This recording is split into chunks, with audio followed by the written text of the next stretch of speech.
an actor who can transform from a lonely boy with scissor hands to a mad hatter lost in a wonderland.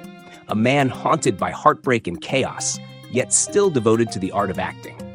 That man is Johnny Depp, not just a Hollywood star, but a name the whole world remembers, especially after he won his case against his ex-wife.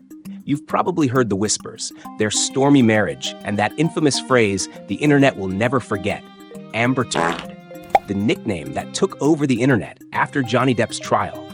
Today, we're diving into the life of Johnny Depp and one of the most dramatic, and yes, the most smelly marriages in Hollywood history.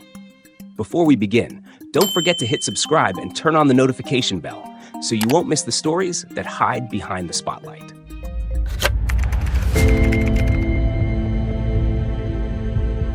Johnny Depp, born John Christopher Depp II on June 9, 1963, in Owensboro, Kentucky. The youngest of 4 children in a modest family. His mother, a waitress, his father, an engineer. No showbiz background. After his parents' divorce, his mother remarried a man named Robert Palmer, the one Johnny later said was the true inspiration in my life. Depp carries 4 bloodlines: England, France, Belgium, and the Netherlands. Even as a teenager, his face had that strange harmony. Soft but striking, and decades later, it still draws eyes from both women and men. Even Jimmy Kimmel once joked about it on live TV. Rumor has it, Johnny's first step into acting came through his first wife, makeup artist Lori Ann Allison. She introduced him to a friend, Nicolas Cage. Funny enough, Cage was her ex-boyfriend at the time, but instead of rivalry, Cage saw potential. He told Johnny, "You should act." And that's how it began. Johnny Depp took his first step into the world of cinema in 1984 with A Nightmare on Elm Street. It wasn't a major role, but it marked the true beginning of everything. He followed it up with Private Resort in 1985, and a year later appeared in Platoon, Oliver Stone's raw and unflinching portrait of war. That performance drew attention and became the launchpad that landed him his breakout role. Undercover cop Tom Hansen in the TV series 21 Jump Street. Almost overnight, Johnny Depp became the teenage idol of the late 80s. Then came Edward Scissorhands in 1990, the film that changed everything. It was his first collaboration with visionary director Tim Burton, and their chemistry was instant. Depp once said, "To me, Tim Burton is a brother, a kindred spirit, one of the best souls I've ever met." The film struck gold with both critics and audiences, earning him his first Golden Globe nomination and sealing his place among Hollywood's most intriguing actors. In 2003, he set sail as Captain Jack Sparrow in Pirates of the Caribbean: The Curse of the Black Pearl, the role that would define an entire generation of moviegoers. With his drunken swagger, sly grin, and that perfect blend of madness and genius, Depp turned a Disney pirate into one of cinema's most iconic characters. Jack Sparrow became a legend. 5 films, more than $4.5 billion at the box office, and a permanent place in pop culture history. Between pirate voyages, Depp continued to explore new creative waters. Finding Neverland in 2004, which earned him another Oscar nomination, and Charlie and the Chocolate Factory in 2005, where he transformed into the eccentric and unsettling Willy Wonka. But after the triumphs came the downfalls. The Lone Ranger bled nearly $190 million for Disney, and The Tourist, co-starring Angelina Jolie, was panned for being flat and disconnected. In the years that followed, films like Sherlock Gnomes and Fantastic Beasts: The Crimes of Grindelwald kept him on screen. But by then, the focus had shifted. People weren't talking about his movies anymore. They were talking about him, the once untouchable box office king, now caught in a real-life storm that would change everything.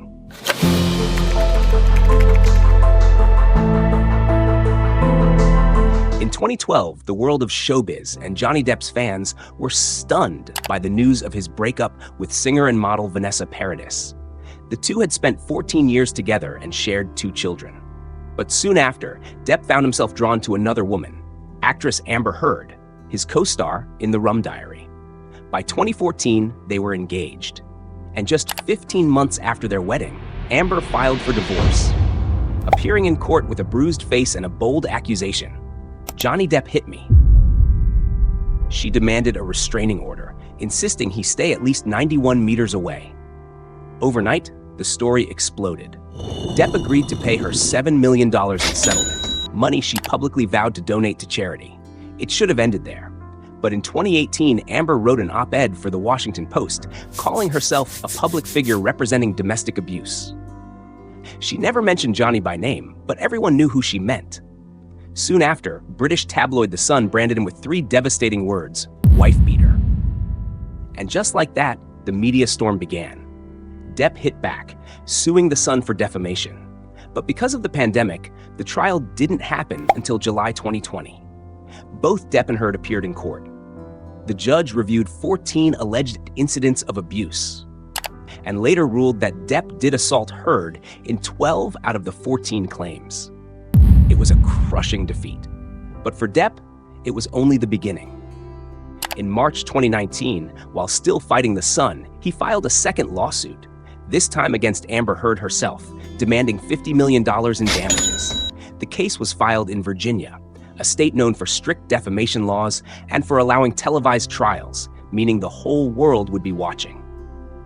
Then came the shocking twist. In his filing, Depp claimed that he had been the one abused and accused Heard of having affairs with high-profile men, including James Franco and billionaire Elon Musk, while they were still married. Heard's team countersued for $100 million, claiming she had been defamed. The stakes and the drama only kept growing. COVID delayed the process again, but by November 2022, the trial finally began. Cameras filled the courtroom. Millions tuned in online. For 4 straight days, Depp testified, describing years of turmoil and how, in his words, he had been the one who took the hits. He described the 2015 incident in Australia while filming Pirates of the Caribbean. They were staying in a seaside villa when a fight erupted. Amber, he said, threw a bottle of liquor at him, and the shattered glass severed part of his finger. Amber told a different story. She claimed she'd only asked him about a tattoo, and he snapped, hitting her. She presented a secret video she'd recorded, showing Depp slamming cabinet doors in anger. When he realized she was filming, he shouted, then lunged at her to grab the camera. But the clip ended with Amber smiling, a detail that made many question whether it had all been staged. Heard explained Depp's outbursts by blaming his drinking and drug use, especially cocaine, she said. Her sister, Whitney, also testified, claiming Depp had struck her once during an argument. Amber said she intervened, fearing he might push her sister down the stairs, just like he did with Kate Moss. The moment she mentioned that name, Depp's lawyers exchanged glances. They immediately called Kate Moss to testify, and on video, Moss calmly denied the story, saying she had slipped down the stairs herself and that Johnny had actually helped her up. And I screamed because because I didn't know what had happened to me and I was in pain, and he came running back to help me. With that, Amber's credibility took a heavy blow. But that wasn't the only hole in her case. Heard's team claimed she used a concealer from Milani Cosmetics to cover bruises left by Depp's abuse, only for the brand itself to respond on TikTok, revealing the product hadn't even been released until 2017, long after their divorce. Then came the charity controversy. Amber had promised to donate her entire $7 million settlement, but under oath, she admitted she hadn't yet done so, blaming ongoing legal expenses. And then came the story no one could forget. April 2016, Depp walked into his bedroom and found something unexpected on the bed. A dark brown pile that looked like chocolate. But it wasn't chocolate.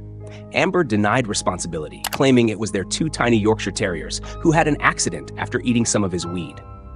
But Depp wasn't buying it. He pointed out the obvious. Those dogs were far too small.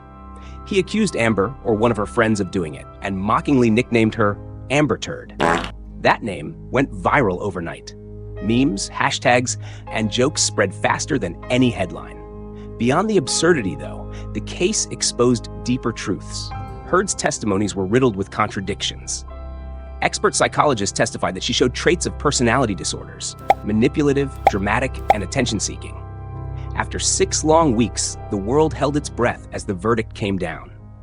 On June 1st, 2022, the jury ruled that Amber Heard had defamed Johnny Depp in her Washington Post article. She was ordered to pay him $10 million in damages. Depp, in turn, was ordered to pay $2 million for a statement made by his former lawyer. In the end, both sides settled. Amber paid $1 million, and the war finally ended. Johnny Depp had done it. He cleared his name, reclaimed his dignity, and walked out of that courtroom not as the villain the world once believed, but as a man who had weathered the storm and lived to tell the tale. But now, a new question lingered. What happens next? Would Hollywood open its doors again? Could Captain Jack Sparrow ever return to the sea? Like Mel Gibson, once condemned, canceled, and cast out for years, who eventually returned to give the world Hacksaw Ridge, a masterpiece that reminded everyone why he was worth remembering. So maybe Johnny Depp could too. Maybe the man who once ruled the box office could rise again, even after losing it all. So what do you think? Will history repeat itself?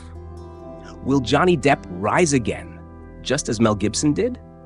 Share your thoughts in the comments below.